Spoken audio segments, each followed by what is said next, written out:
The spirit of kumbing is here deep under the earth and deep into the sky. So moms heard the sound of kumbing.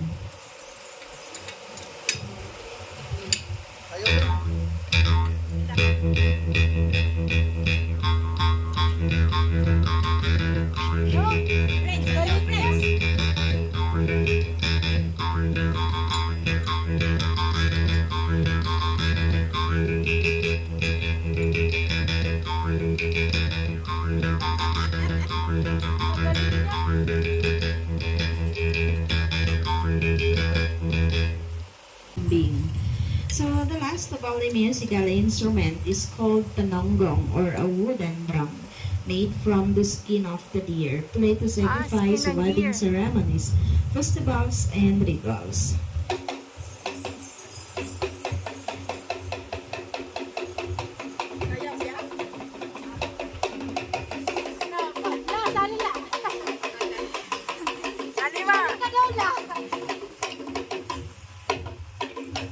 So that was the sound of the nonggong. And now, some of the Tabali dances.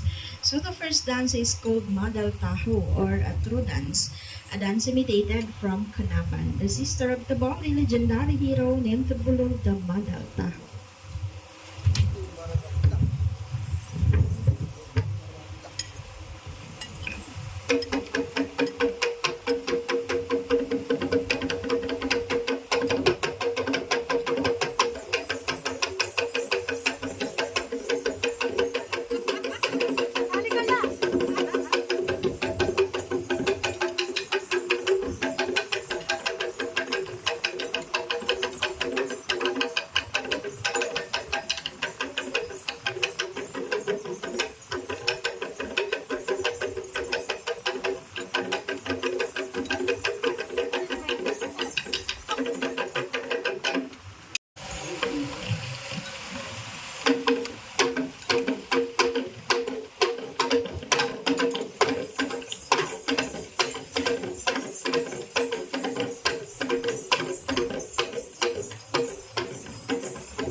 Regular size. Then yung mga fish cages na po yan, iba-iba na po yung may-ari. So, private property na po.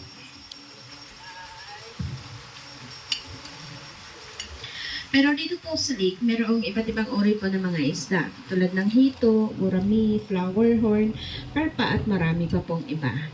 Kung sa inyo po yung flower horn, naka-display po sa aquarium. So, market, lahat po, bangka. So, opo. Pero yung iba, yung nakaka-afford, meron na po silang bangka na di makina, yung made out of fiberglass. Pero yung iba, sagwan-sagwan lang. At doon naman po sa taas, ayun, may building po doon na pahaba na natakpan po ng maraming pine trees. So yan po yung town hall ng Lake Cebu. Or munisipyo po yan ng Lake Cebu. So doon po yun sa taas. And then, yung nasa tabi niyo po na color white na nandun na roof, yan ay police station office ng Lake Cebu.